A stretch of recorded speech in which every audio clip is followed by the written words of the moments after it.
as humans, we like familiarity and comfortability. We don't like treading a new path because it's hard. Why would I want to do it if it's hard?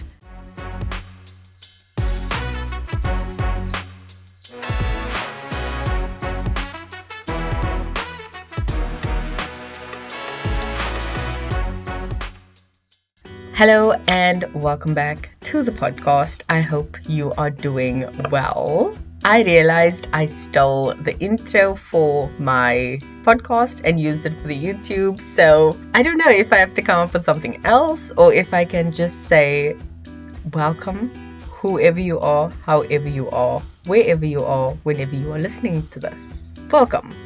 Yeah, that I think is what will have to be done going forward because the vlogs have the full one and it's getting closer to releasing the official first one, which doesn't have the saying in, but you kind of just adapt as you go along. You rework things, you check things out, you upgrade and update as we move along. And that is basically what today is about, giving yourself the time to actually achieve the things you want to do or even not do them because you've reassessed and it's like, oh no.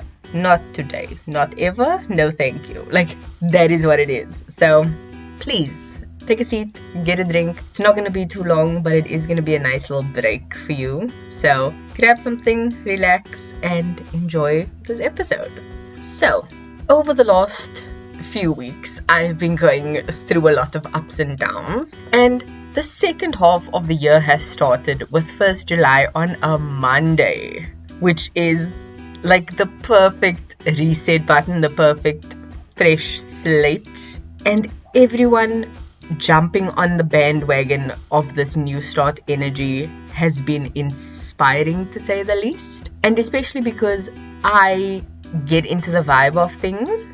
So having gone through these ups and downs, getting to just cut off and start over has been incredible. I was interrupted. I had no idea where I was, what I was saying. So I'm just gonna go forth and hope this makes sense from wherever I am. So basically I was saying we have this new start energy that happens with the second half of the year and everyone is on it, and I love that because it's very inspirational to be able to look at how other people reset, what other people are doing, and it's not from a jealous or envious point of view. It's from an interested point of view. Like, okay, cool, that's how they're doing. Oh, that's their priorities. Okay, cool, that's what they are striving for. And it's very interesting to see how they kind of do a mid-year reset. And, you know, the internet is flooded with videos like that by this time of year. So having a way of measuring yourself or your own goals is kind of key. But understand everything in its own time. Okay, you are going to have to make changes for yourself to make your life the best it can be. And with me having to go through all these ups and downs and steep learning curves over the last month particularly has been very, very eye-opening, because not only have I needed to understand myself, my time limits, how to do things for me. Learning that, I've had to educate the people around me and make them understand the changes I'm going through and also respect theirs. Because, as I'm sure you are tired of hearing by now, my mom went to PE. She is back. She came back last Thursday when last week's episode aired, so yay. But she came back, and since she's been back, adjustments have needed to be made. So, in many ways, things are the same and don't need adjustments. But they do need maybe a bit of tweaking. Because since my mom has been gone, we have done things differently, and that has become the status quo. So when my mom returned, we had to educate her and be like, no, that's not how we do things. This is how we now do things. And kind of just check that she doesn't fall into old habits just because they are automatic. And that has been a bit of a challenge. But helping her see the method in our madness, so to speak, has definitely helped smooth out a lot of the creases we've had along the way, especially when it comes to making food. So we make supper And then we have that tonight and we have that tomorrow night. So one meal lasts 2 days essentially. And then everyone just has their own breakfast and whatever they have for lunch. So we'll usually make lunch, make breakfast, and then supper is 2 nights. But that is just one small thing amongst many other stuff. Like we take turns doing dishes, or we'll do dishes here, she'll do dishes there, someone else will take over there. Maybe someone else will clean up after the dogs, or take turns doing that between my brother, my sister, myself, emptying the dirt bin, things like that. Just small household things that need to be done, even just taking turns doing the washing and using the washing machine. All those kinds of things have needed adjustment. Because we also cook this way, we are going to the shops less, which is a very nice boundary I've put into place. Because it was always, okay, let me drop what I'm doing to take you to the shop. And now it's like, no, this is the meal plan for the week. Monday to Thursday or Monday to Wednesday, there's groceries. Thursday, we'll go fetch fresh groceries for the next few days. That is something I've been like, no. Finding a job is a job in itself. I don't have time. I'm trying to do the podcast. I'm trying to catch up. I have things to do. So not all my free time is your free time. That is a very harsh boundary I've needed to put in place. But it takes adjusting to, because even me, I sometimes fall into old habits where I will, okay, let me just drop what I'm doing and go. So everyone's needed to adjust and adapt to everyone else's thing, and having a cohesive unit is generally the best thing. But it does take a while to cement these kinds of habits. But it will be worth it in the end. Because having to adjust is never really easy, or trying to cement those habits isn't the easiest path to tread. As humans, we like familiarity and comfortability. We don't like treading a new path because it's hard. Why would I want to do it if it's hard? Because we like to take the easy way. So it is what it is. But this was a problem I realized. I want to do the easy thing. I don't want to do the hard work. And that was what happened when I started staying home or not really having a job. I became lazy. I started sleeping in. I started going to bed late. I did not keep up with my good habits, all because I didn't have a goal. My daily goal when I worked was to work. Go, start at 8, finish at 5, work. That was the goal. Not having that was leaving me in limbo. And then 2 weeks ago, my mom left. I was forced with the responsibility to basically take care of the household, and that lit a fire under me like I cannot explain. And I'm in a much better place now, especially in terms of my habits and routines, and especially cracking down on my sleep. That is the cornerstone of my health. And it's still a work in progress, but it's definitely helped me see where I need to focus. And like I did mention with the recaps and the goals, some I don't mention, but some of the background things are usually just healthy habits in life. So drinking more water, I've got my bottle right next to me. Getting up at a decent time, making sure I'm sleeping properly, doing all my extra little walk around so that I'm getting movement in the day. All those small things add up. And I've let them slack because I was just so busy with my mom gone. And that helped us all realize how much she does, which we knew mentally. But having to physically be in her shoes, whole other story. So that definitely lit a fire under me in terms of just doing better for myself and taking care of myself so I can perform at that level. But one thing I will always also advocate for is taking time to pull back, slow down, and rest. And if not rest, at least go at a slower pace. Because my mom does so much. When I had to step into that, I'm just like, how? I took it over. I made it simpler.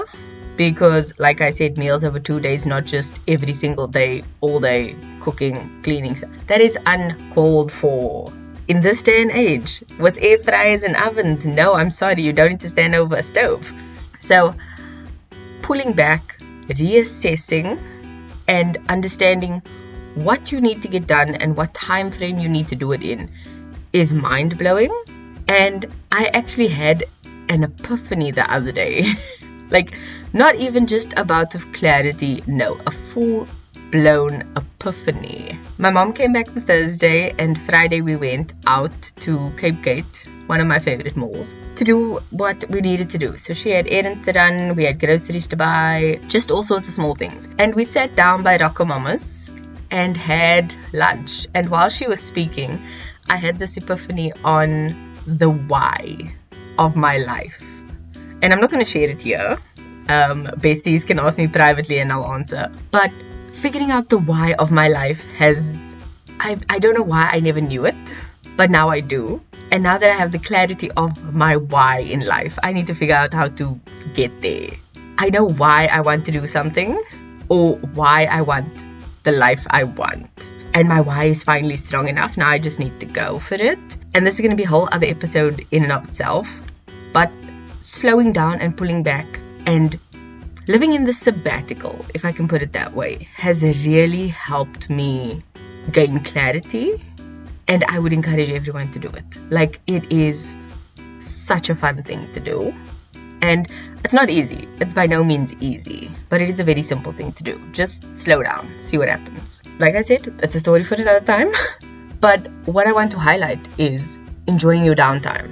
I've tried to make an effort to communicate with my friends or see my friends. And it's been rough, especially because my sister got sick. I got sick after that. I've been tired. I've been just, working myself to the bone. And I don't want to carry any illnesses on to other people, to my friend, to a baby, anything like that. But I am going to see her tomorrow. I was interrupted, like I said in the beginning, and it was to her. So I'm seeing her tomorrow. It's going to be so great. But enjoying my downtime is something I am excited for. And especially just making the most of the small moments in the day. I mean, I'm doing Christmas in July this year, where I'm going to be watching a movie every Thursday. So definitely check my Instagram for updates, where I'll post like what I'll be watching, maybe if I dress up or something. I am just enjoying the journey and enjoying the small things, like eating breakfast with my mom at home or talking to my sister, because she's a very animated person when she speaks. She's very like extra when she speaks, not in a bad way. She's just like, ooh, it's exciting to just talk with her about crazy mundane things. Cooking with my brother, that's been fun. Watching the James Bond series with my father on a Sunday, that has been great, because we both are to bed early, to rise early kind of people. Like, I love sleep and my sleep is important. So I don't like being up too late. My father's the same way, especially on a Sunday, and Monday being a work day for him. But we do it. Like 5 to 10 on a Sunday, we are watching James Bond. And I could make a whole podcast on just James Bond, but I'll leave that to the experts. I think there is a podcast called Bang Bang, if I'm not mistaken, who's dissected several of the James Bond movies. And I think they do it through a queer lens. So if you're still vibing with Pride Month, that is a highly recommended podcast. But yeah, it is those small things that truly bring me the most joy in life. Because yeah, the great big outings and big do's are fun, but it's literally just the small get-togethers or one-on-one time with people that I highly value. So find out what your things like those are and do them more often. I value one-on-one time, even if it's with myself, which is why I like solo dates. So doing that is an absolute blessing, because I know it's a privilege I have. Not everyone does, especially because I planned for this off period and I'm financially sound for it. But everything comes to an end. I'm looking for work. I'm on to the next one. It's not just, I'm sitting at home doing nothing. No. I worked. I just didn't get paid. Enough said. Moving on. I'm going to wrap this up here. So the whole point of this episode was just to emphasize that the year is on the second half. We are getting a clean slate, so to speak. And I would highly encourage you to take the time to look at what you actually want in life, find some clarity, discover your own why, and make a plan to achieve it. Because it really is that simple. Now, let me say that again. It is simple when you understand what you need to do, but it's by no means easy. It is not easy to look at what you want in life, especially when we are so bombarded on social media. It is not easy to find clarity. It's not easy to discover your why. And making the plan is probably the simplest part of the whole thing, because all the other things before that kind of laid the foundation. It's a very simple thing to do, but by no means is it easy. So that is where I will leave you for the episode. On to the song of the week, which is You Only Live Twice by Nancy Sinatra. Yes, that is the name of the James Bond movie and the song, or rather the theme song of that movie, because it is 100% true. You live one life until you realize you only have that one life. And that's when you start your second one. I know for me, I'm on my second life, and it's taken me a while to realize that. But I am living my second life, and having this epiphany occur has really made my gloves come off, and now I'm going for it. So that is what it is for this week. As usual, I'm going to encourage you to be a better being and maybe try and find your why this week. And I'll see you in the next episode. Okay? Love you. Bye.